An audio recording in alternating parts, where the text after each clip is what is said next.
तसल्लुत करते हैं, अभी कैंसर पे फ़ोकस करते हैं। हुँ, हुँ। तो एक ऐसी सेल जो हुँ। कि कभी कन्फ्यूज़ नहीं होती थी और हुँ। उसके पास इतनी शक्ति थी कि आपके फ़ोर फादर्स की भी जो सभी जानकारी जेनेटिक फ़ॉर्मेट में उसमें हाँ, वो सुरक्षित रहती मेमोरी थी याद है। हुँ। सुरक्षित रखती थी। उस सेल के ऊपर हम लोगों ने दुष्टतापूर्वक इतना अत्याचार किया, जी। Chemical fertiliser, pesticide, preservative, this, that, cosmetic हमने उसकी ऐसी कम तैसी करके रख दी।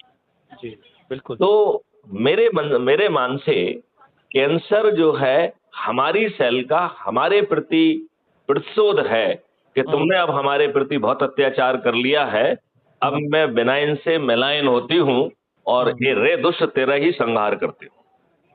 हाँ, सही बात। ये यदि अपन कबीर के दोहों में खोजें, हाँ। तो उसमें एक दोहा इस बात को बताता है, मिट्टी कहे कुम्हार से